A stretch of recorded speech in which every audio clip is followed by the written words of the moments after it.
masih manual, kita harus cari dari penyimpanan. Salah satu contohnya.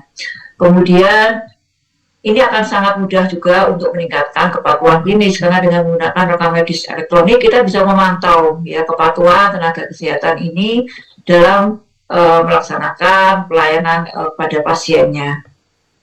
Kemudian juga bisa tentu saja ini meningkatkan keselamatan pasien, terutama dalam hal medication safety ya, karena di dalam rekam medik elektronik ini apalagi kalau sudah terintegrasi dengan e-prescribing, saya kira ini sangat mudah membantu misalnya petugas farmasi untuk tidak ada lagi namanya keluhan kesulitan membaca tulisan resep dokter misalnya. Dan kemudian juga masalah penggunaan interaksi obat itu kadang-kadang dengan rekam medis yang baik itu bisa terbaca. Ketika dokter ini meresepkan obat, ternyata ini berisiko untuk terjadinya interaksi obat.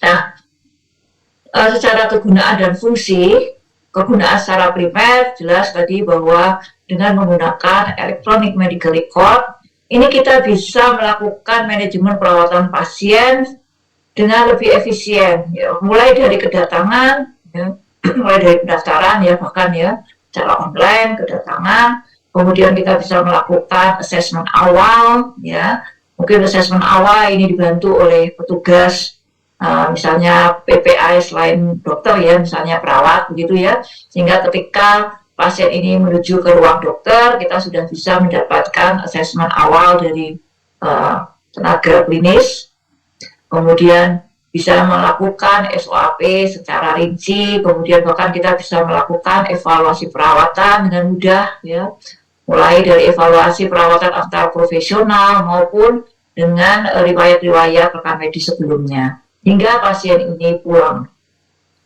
Kemudian manfaat juga manfaat sekunder ini tentu saja dengan EMR ini kita juga bisa lebih mudah kita melakukan edukasi ya, ketika bahan-bahan materi edukasi kita insertkan di dalam electronic medical record kita.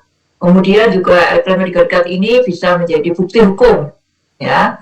Kemudian yang paling banyak ini juga sering sekali medical record ini sangat memudahkan kita untuk melakukan penelitian-penelitian ya. Dengan EMR ini bahkan mungkin nanti akan kalau seluruh Indonesia sudah menggunakan EMR mungkin data ini akan semakin besar ya.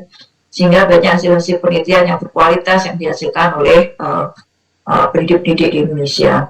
Kemudian juga data tentang kesehatan masyarakat terkait dengan program-program kesehatan masyarakat yang bisa diinsertkan di dalam EMR juga, dan tentu saja ini membantu kita untuk pengambilan keputusan kebijakan ya, entah itu terkait dengan indikator mutu ya, indikator pelayanan dan sebagainya.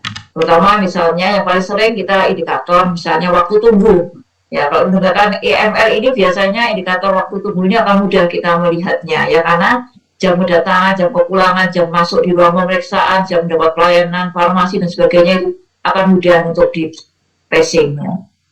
Fungsi ini bisa secara administratif, informasi, pendukung keputusan manajemen, komunikasi dan koneksi elektronik ya, saya kira tadi sudah disampaikan bahwa perlu sekali bahwa EMR ini bisa kompatibilitas dan interoperasional dengan sistem yang lain. Kemudian juga dukungan pasien.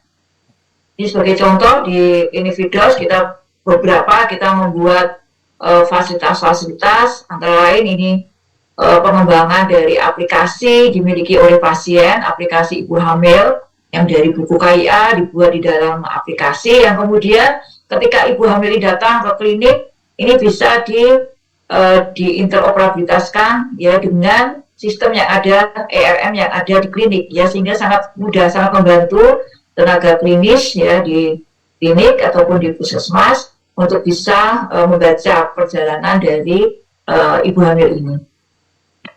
Nah, pengalaman di klinik Vidos terhadap penerapan ERM ya, karena di klinik Vidos ini menggunakan ERM sejak klinik ini berdiri ya di tahun 2014.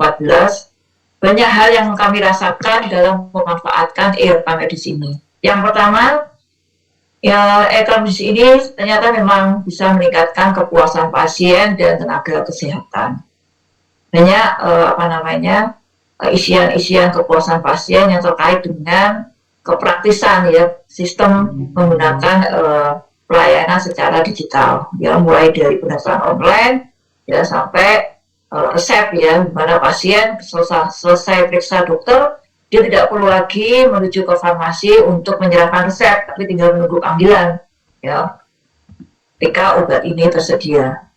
Yang pasti ini meningkatkan keselamatan pasien juga. Oke, saya bisa tunjukkan contohnya. Jadi untuk pendaftaran kita bisa lihat ya dengan nomor antrian ya. Ada antrian A, B, jadi bisa kita bedakan ya, antrian umum, antrian urgensi, antrian pelayanan gigi ya. Kemudian juga kita bisa melakukan cetak antrian dengan cepat ya, sehingga seperti kalau kita antri di bank gitu ya, tinggal menunggu panggilan ya, layar isi.